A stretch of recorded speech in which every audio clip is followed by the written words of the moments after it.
La caridad universal. Samael Aunueor. Tercera edición, 1973, Bogotá, DE, Colombia. Introducción. No pretendemos escalar elevadas posiciones, ni queremos hacer demagogia. Lo único que queremos es servir. Eso es todo. No es este un libro de eruditos, sino de caridad consciente.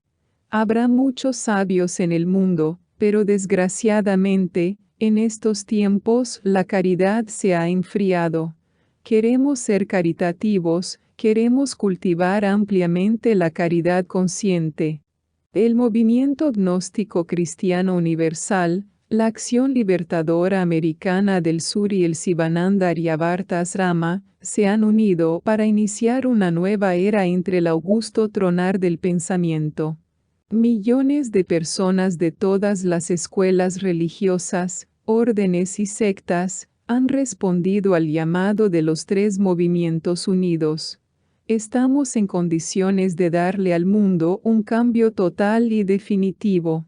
Negarse a colaborar con el triángulo, alas, GNOSIS, Sivananda, significa de hecho aislarse de sus semejantes y por ende serán condenados por los grandes sabios ante el veredicto solemne de la conciencia pública. No tendrán derecho a sentarse a la mesa de los mártires que se sacrificaron por la nueva era. Es necesario realizar el Cristo social de entre la humanidad doliente. Es urgente sacrificarse por la humanidad y promover un nuevo orden altamente científico, filosófico y profundamente místico. Este es el instante en que nosotros debemos organizar el ejército de salvación mundial. Quien no está con nosotros, está contra nosotros. La campaña de la nueva era acuaria ha sonado y quien dé un paso atrás está perdido. GNOSIS es sabiduría. GNOSIS es amor. GNOSIS es sacrificio de sí mismo. Quien no sea capaz de sacrificarse por sus semejantes es indigno de vivir. Quien no sea capaz de cooperar por el bien de los demás, caerá en el abismo de perdición. Es urgente acabar con el egocentrismo y cultivar el cristocentrismo. Ha llegado la hora del Cristo social. Allá va nuestro libro, al campo de batalla. Muchos se reirán de él, muchos lo insultarán, muchos lo arrojarán furibundos, no importa. Allá va este libro como clarín de guerra que llama a los valientes. Gnósticos, adelante, gnósticos, a la lucha, por el Cristo y por la nueva era, adelante. El autor. Capítulo 1. La caridad universal. Un análisis a fondo nos lleva a la conclusión de que la caridad debe ser consciente. Amor es ley, pero amor consciente. Los grandes de la tierra constantemente dicen: yo doy muchas limosnas, yo soy muy caritativo. Cuando algún poderoso se gasta unos pocos pesos en alguna obra de beneficencia pública, lo pregona a los cuatro vientos por medio de la prensa y la radio, y todo el mundo dice: este es un hombre bueno. Sin embargo, a pesar de tanto pregón y de tanta propaganda, las calles de la ciudad están llenas de hombres que perdieron el empleo, de madres que se entregan por un pedazo de pan para sostener a sus hambrientos hijos, de lisiados que mendigan o que tratan de trabajar vendiendo loterías, periódicos, etc., para no morir de hambre, de padres de familia buscando trabajo, etc., etc., etc. Y sin embargo, se habla de caridad. Esa es la triste ironía del mundo. ¿Dónde está la caridad? Existe en el ser humano una tendencia fatal a considerarse siempre superior a los infelices de la vida. El banquero, el hombre de negocios, la dama elegante, pasan por la calle, arrogantes, altivos, y cuando encuentran en su camino un paria de la vida, no lo miran, y si lo hacen es para arrojarle con soberbia una moneda. No quieren darse cuenta estos soberbios, que el mendigo, el inválido, el hombre sin trabajo, la madre hambrienta, no son menos que nadie, que son iguales a nosotros, que son nuestros hermanos. Todos somos humanos y como tales formamos una gran familia, la familia humana. El dolor de cualquier ser humano afecta en una u otra forma a toda la familia. La caridad bien entendida significa el pleno reconocimiento de los derechos humanos.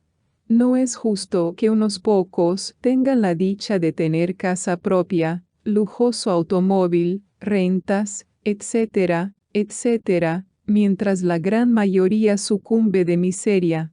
No es justo que la dama elegante goce en su mansión, mientras en la puerta se sienta cansada y hambrienta la madre pobre que clama un pedazo de pan.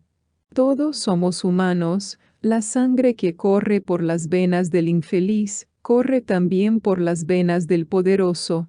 Es la misma sangre de la familia humana. Es absurdo mirar con desprecio a nuestros semejantes, a nuestros hermanos, es ilógico considerar a todos como seres extraños. Nadie puede ser extraño en la familia. El poderoso ayuda al poderoso, el gobierno ayuda al ilustre y abandona al infeliz a su propia suerte. La sociedad actual necesita pasar por una verdadera y justa reforma social. Eso es el Cristo social. Necesitamos avivar la llama del Espíritu con la fuerza del amor. Necesitamos desarrollar la comprensión creadora. Capítulo 2. Las familias pobres.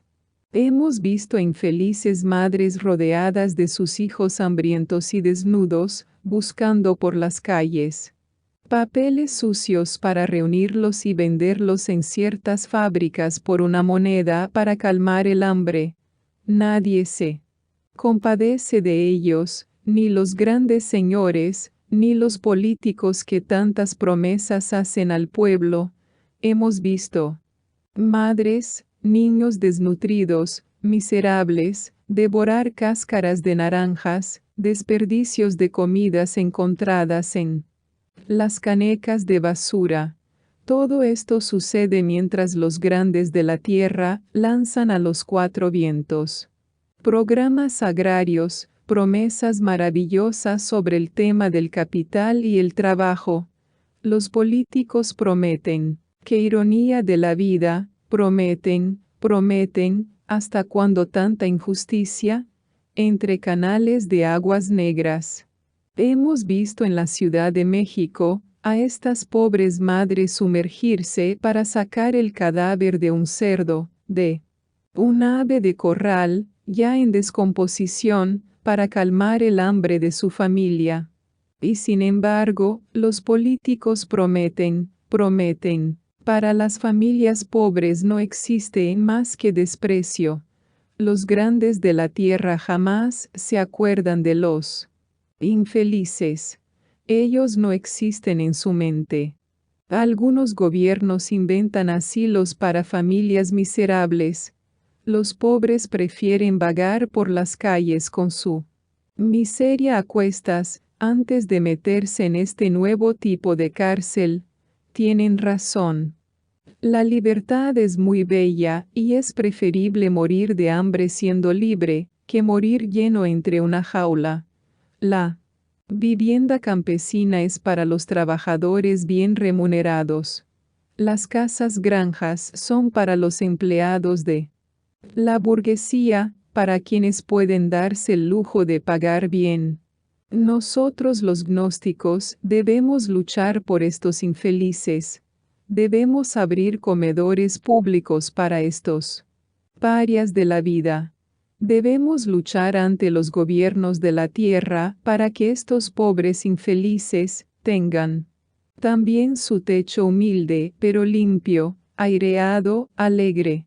un techo de libertad, no una jaula piadosa en cuya puerta esté escrita la palabra asilo. Debemos los gnósticos luchar por estos infelices, vivir no es un delito. Estas pobres madres, estos niños hambrientos, desnudos, también tienen derecho a vivir. Capítulo 3. La ley del destino. En el ser humano existen dos factores perfectamente definidos: la personalidad y la esencia. Existe también la ley del destino, karma. Esta gran ley de causa y efecto controla la esencia, pero en forma relativa a la personalidad humana. Considerando las cosas de esta manera, resulta realmente muy difícil pronosticar a la generalidad de los seres humanos el porvenir, del mismo modo que resulta aventurado pronosticar el futuro de una máquina loca, sometida a la ley fatal de los accidentes. La personalidad se forma en el hogar, en la escuela, en el medio ambiente, es el resultado de la educación, del ejemplo, de la costumbre, etc. La personalidad es el instrumento del yo. Otra cosa es la esencia del alma, la cual es anímica. Por lo común, el embrión del alma que todo ser humano lleva encarnado, queda detenido en su desarrollo cuando el yo robustece a la 3. Personalidad. El yo es Satán en nosotros.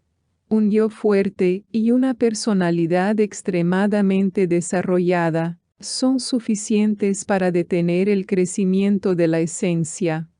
La esencia es el embrión de alma que todo ser humano tiene encarnado, el hombre todavía no ha encarnado su alma. Es absurdo culpar, de todas las miserias humanas, a la ley del destino. No negamos la acción del karma, pero éste controla la esencia y relativamente a la personalidad. Podríamos decir que un 50% de las amarguras de este mundo son el resultado de accidentes. Echarle la culpa de todo al karma es absurdo. La miseria, el crimen, el robo, son el resultado de nuestra falta de caridad. El infeliz que solo conoció la miseria, que vio a su madre sufrir y morir agotada por el hambre, tiene que odiar a la sociedad, tiene que declararse su enemigo mortal. No podemos culpar de este al karma, al destino. Somos nosotros mismos los creadores de semejantes monstruos. Cría cuervos y te sacarán los ojos. Algunos fanáticos cuando ven sufrir a alguien, exclaman, karma, karma, y llenos de crueldad se alejan del infeliz. Otros dicen que es castigo de Dios. Culpan de la miseria la gran realidad, ignorando que esta es paz, abundancia, felicidad, perfección. La gran realidad no ha creado el dolor, la miseria, somos nosotros los creadores. Es necesario comprender esto y luchar por un mundo mejor. Tenemos que remediar esta situación. Así es como se desarrolla el embrión de alma, así es como se robustece. Quien se sacrifica y da la vida por los demás, está en camino de llegar a tener existencia real. Y todo aquel que tiene existencia real, encarna su alma. Capítulo 4. Los derechos del hombre. Existen derechos que el Estado está obligado a reconocer. Los derechos del hombre son muy sagrados. Vamos a estudiar algunos. Jefes de familia. Son muchos los jefes de familia que con sus entradas no pueden atender las necesidades de su hogar. Las causas de esta desgracia suelen ser muchas: analfabetismo, enfermedades, impreparación técnica, etc. El resultado de este problema es el hambre, la prostitución de las hijas, el vandalaje, la mendicidad. Esta clase de lacras morales son espantosas y no se resuelven con cárceles. Es necesario corregir el mal de raíz. Se necesita asistencia social para estos padres de familia. Ellos también tienen derecho a vivir como seres humanos. Se necesita que el Estado mejore el estándar de vida de estos pobres hombres. Protección de las familias en desgracia. El Estado debe proteger las familias de los procesados, detenidos, exiliados o condenados. Estas pobres familias que quedan sin amparo económico deben ser protegidas por el Estado. Este debe ser como una madre para los que sufren. El pueblo confía en el Estado y no debe defraudar al pueblo. Las familias en desgracia necesitan de la asistencia social inmediata y oportuna para evitar el delito. De lo contrario tendrán que robar, prostituirse para vivir. Resulta cruel desde todo punto de vista negarles el derecho a la asistencia social. La familia inocente no tiene por qué pagar las consecuencias del delito del jefe, que muchas veces lo comete para salvar a su mujer, a sus hijos, a su madre, a sus hermanos. Personas enfermas que no pueden trabajar. Estos también son seres humanos, forman parte del conglomerado social, tienen derecho a vivir. Ellos trabajaron y enfermaron, no importa la causa, es un deber. Pasarles su salario como si estuvieran trabajando. Sería una especie de seguro por enfermedad. Ancianos. Los ancianos deben estar jubilados por el Estado, no encerrarles en asilos. Nadie es más, ni menos que nadie. El Estado debe darle al anciano una pensión para vivir y una vivienda donde pueda pasar tranquilo los años que le quedan. Ser anciano no es un delito, allá llegaremos todos. El anciano necesita protección, abrigo y pan. Capítulo 5. La mujer caída. Ella era una tierna joven llena de encantadora belleza. Su único delito fue haber amado mucho, como sucede generalmente en estos casos. El galán, después de haber satisfecho su deseo sexual, se aleja de ella. Viene a nosotros la infeliz, quiere un consejo, está encinta. El galán la ha abandonado, le hizo promesas que no ha cumplido. Sus padres ignoran su estado, ya no puede ocultar al hijo que lleva en sus entrañas. Si confiesa será arrojada de su casa, y la justicia es mayor de edad. Entonces, ¿qué hace? Está perdida. Mendiga por las calles, busca el burdel, la barriada, el vicio. La mujer caída abunda en la vida urbana. Se le ve en los cabarets, en las cantinas lamentando su desgracia. Entre copa y copa. Se le ve en las calles, mendigando con el hijo entre los brazos. Cometió un delito que la sociedad, hipócritamente, no perdona. Haber amado mucho.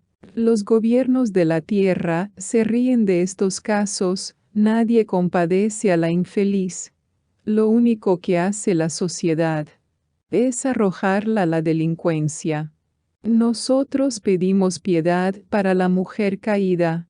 Nosotros rogamos a los poderosos de la tierra asistencia social para estas infelices. Nosotros pedimos caridad para estas mujeres. Capítulo 6. Asistencia médica y farmacéutica. Hemos visto a niños desnutridos y enfermos, a ancianos indigentes, a infelices ciegos, a pobres mujeres, suplicando una limosna para comprar sus medicinas. Algunos le arrojan una moneda, u otros se alejan del infeliz como de una mala sombra. No existe piedad para los enfermos pobres, y esto sucede en la civilización moderna. El Estado funda hospitales y cree que ya resolvió el problema de la salubridad pública. Los enfermos pobres no creen en hospitales llamados de caridad. Ellos recuerdan los sufrimientos pasados allí, el hambre, el desamparo, el trato de médicos y enfermeras. Además, no todos pueden ir al hospital, casi nunca hay cupo. Además, un padre, una madre de familia, prefiere pedir limosna por las calles antes que abandonar a sus hijos. ¿Quién los cuidará? El Estado debe asistir a los enfermos. La asistencia médica y farmacéutica es una obligación del Estado para con el pueblo. Los hospitales no resuelven este problema. Es necesario ampliar estos servicios con puestos de salud, donde se repartan drogas gratuitas, donde haya médicos y enfermeras que sientan el dolor humano, aunque el paciente sea un pobre infeliz. Se ven casos insólitos. Conocí un trabajador en la Ciudad de México, quien tuvo un accidente de trabajo. Mientras duró en el hospital, no se pagó su salario, dizque por no estar trabajando. Es doloroso que un trabajador, porque sufre un accidente de trabajo, se le niegue su salario. Ha llegado la hora de comprender que todos somos seres humanos y no bestias. Somos hermanos y debemos ayudarnos. Lucharemos por una asistencia médica y farmacéutica para el pueblo. Capítulo 7. El derecho a trabajar. Cuando el ser humano llega al estado adulto, tiene el deber de trabajar. Desgraciadamente, al llegar a esta edad, vienen los problemas. El joven solicita un empleo y todos se ríen de él. Venga mañana, venga dentro de 15 días. Cuando haya una vacante le tendremos en cuenta. Así va pasando el tiempo y el joven se va angustiando poco a poco. Quizás su familia, su madre, sus hermanos, tienen hambre y la única esperanza es él, su salario. Pero la sociedad lo rechaza, el joven cae al abismo del delito. Es indispensable, para conseguir trabajo, el padrino, la palanca, la cuña. Sin esto, sin las influencias, no hay trabajo para el pobre. Y el resultado no se hace esperar mucho tiempo. Aquel joven, lleno de ilusiones, esperanza de su familia y de la misma sociedad, desesperado por el dolor, se lanza al delito, al vicio, al crimen. Entonces la sociedad pone el grito en el cielo, se le persigue, se le encarcela, se le mata. Todo el mundo se alarma, pero nadie investiga la causa que llevó a ese joven al delito. Lo mismo a jóvenes, a hombres, ancianos, se les niega la manera de ganar honradamente el pan de cada día. Y hemos visto en las calles, junto a las grandes plazas de mercado, humildes labriegos huyendo con los frutos que han traído del campo.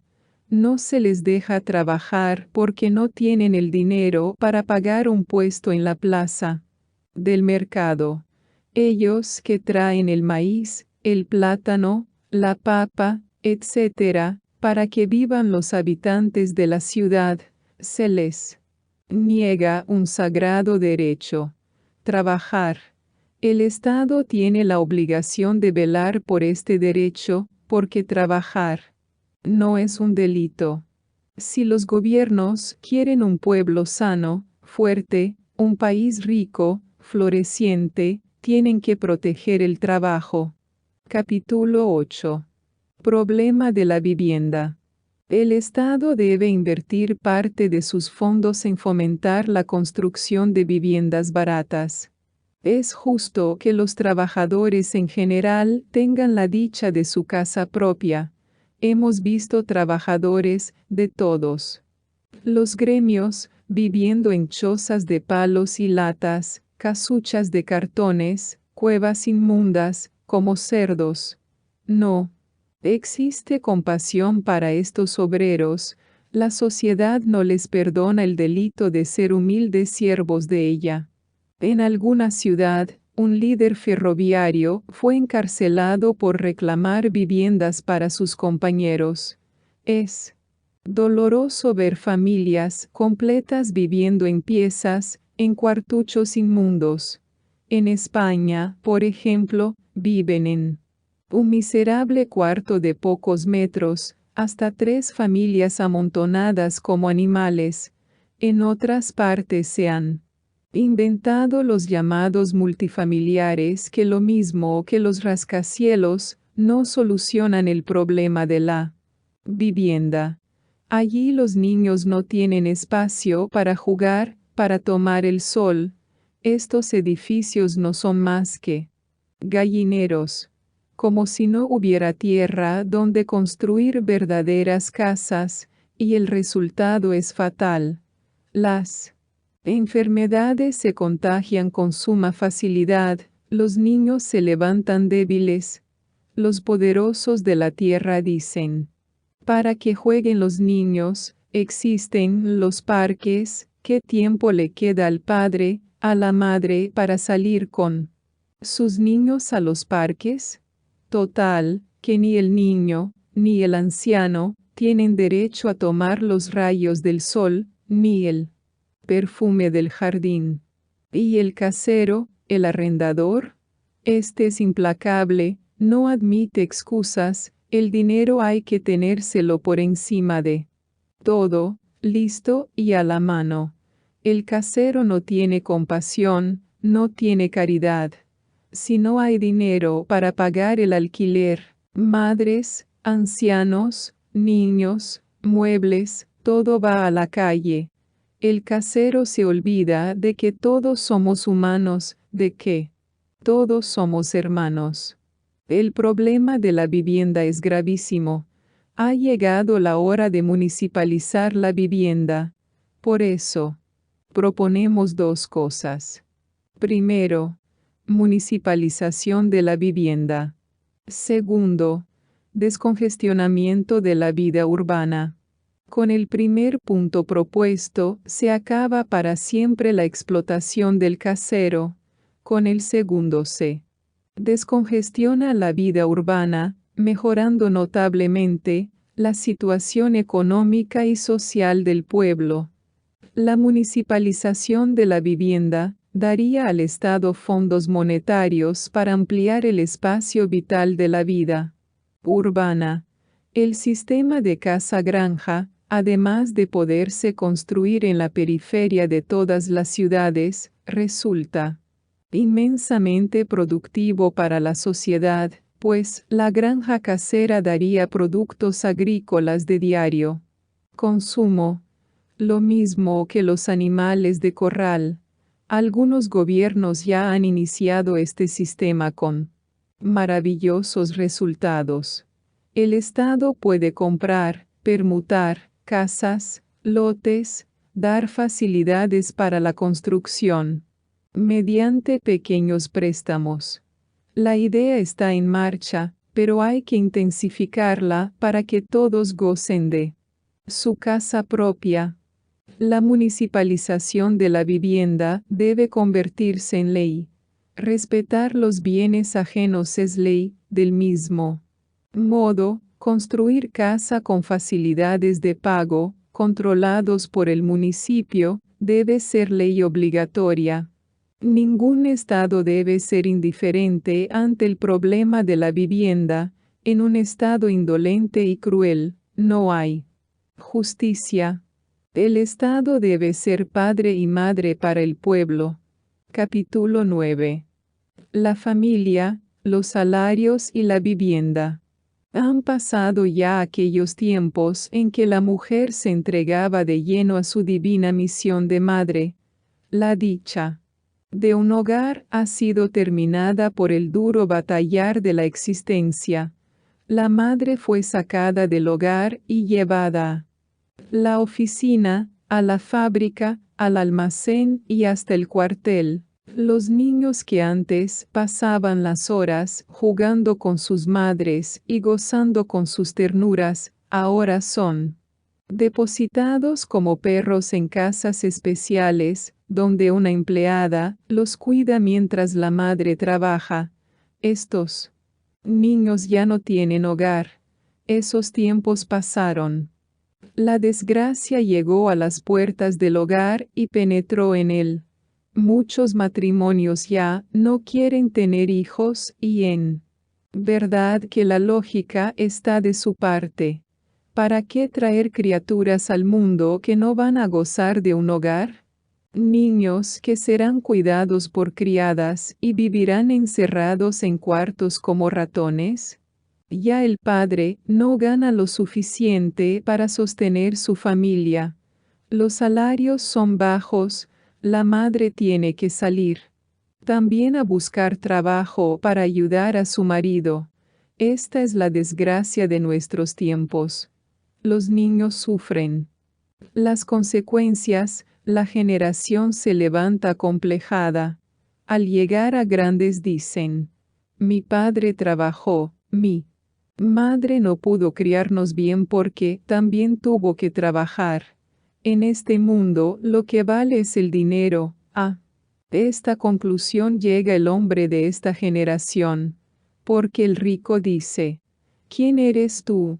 El dinero habla por ti, tanto tienes, tanto vales. Si no lo tienes, consíguelo trabajando y si no consigues trabajo, siempre consíguelo, y es entonces cuando aparecen más ladrones, más timadores, más viciosos, más prostitución. Estos problemas tienen solución sin necesidad de violencia, sin cuartelazos, sin revoluciones sangrientas, sin dictadores.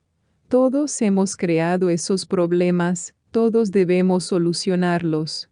Es necesario acabar con el egoísmo, con las ganas de mandar. Estudiemos cada problema y tratemos de darle juiciosa solución. Todo hijo que viene al mundo cuesta dinero. Los gobiernos deben proteger la natalidad. Para los empleos, debe preferirse a los casados, llenar vacantes con hombres casados, crear subsidios por cada hijo que tenga.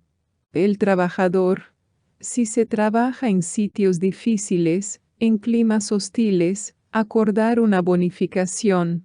Debemos comprender el dolor de nuestro prójimo. Todos vivimos de todos, todos necesitamos de todos, todos somos sirvientes de todos. El problema de cualquier ser humano afecta dentro de su radio de acción a muchos. El problema de muchos afecta a todos. El movimiento gnóstico universal, la acción libertadora sudamericana y Sivananda han llegado a la conclusión de que solo a base de rigurosa comprensión es posible solucionar los problemas de la vida humana. Insistimos que es cruel, despiadado, no mejorar el salario del trabajador cuya esposa o compañera ha traído un hijo al mundo. A todo esto los patronos se encogen de hombros diciendo, a mí eso no me importa, no tengo. ¿Por qué pagarle más por el hecho de tener un hijo más? Es un error que afecta al patrono en sus intereses. Porque un trabajador con preocupaciones, con sufrimientos no puede rendir en el trabajo, disminuye su efectividad y por lo tanto la producción. Cometeremos un crimen al sentirnos separados de nuestros semejantes. Nosotros dependemos de ellos. Si hay huelga en los transportes, en la energía, en la industria del petróleo, etcétera, etcétera, las consecuencias las sufrimos nosotros, como tantas veces nos consta. Si queremos hogar feliz, si queremos que la mujer vuelva a su hogar como ángel de felicidad, si queremos que nuestros hijos se levanten sin complejos, debemos intervenir ante los gobiernos de acuerdo con nuestras capacidades para que el trabajador sea mejor remunerado. Todos debemos cooperar para resolver este problema. Capítulo 10. Hambre en la América Latina. La América Latina está formada por países subdesarrollados, por lo tanto, necesita de las grandes potencias. Podemos asegurar que Estados Unidos de América ha monopolizado los mercados de América Latina, pero el Coloso del Norte también necesita de nosotros, como nosotros de ellos. Los importadores latinoamericanos tienen que pagar sus mercancías de acuerdo con el patrón dólar, lo cual equivale al alza de los productos, ya que la moneda de estos países es baja con respecto al dólar. El comerciante no puede perder, es su negocio. ¿Y quién paga las consecuencias de este desnivel monetario? El consumidor, el pueblo.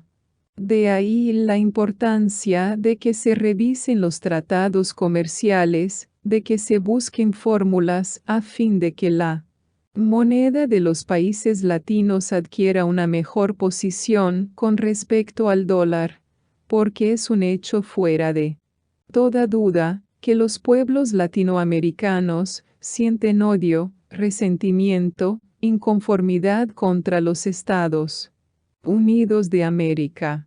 Y al gran país del norte no le interesa rodearse de enemigos, de resentidos. Es necesario buscarle solución al problema, sin egoísmo. Hay que cultivar el cristocentrismo, solo así tendremos paz, abundancia, felicidad. Es necesario dejar el egoísmo y realizar el Cristo social. Capítulo 11. Carestía de la vida. En coche rodamos por las calzadas del viejo país de los aztecas, nos hallamos en la bella capital de los antiguos náhuatl. El chofer del taxi es un viejo alegre y locuaz. Las calles del gran mercado de la Merced, los almacenes de víveres, están repletos de gentes que compran. El hombre del taxi comenta algo sobre la carestía de la vida y nos dice: vean, estos almacenes a ninguna hora están desocupados, por estas calles circulan millones de pesos diariamente. Estos locales son carísimos y por lo tanto los comerciantes sacan el alquiler de sus productos, es decir, del consumidor. De ahí que los víveres sean tan caros, le contestamos.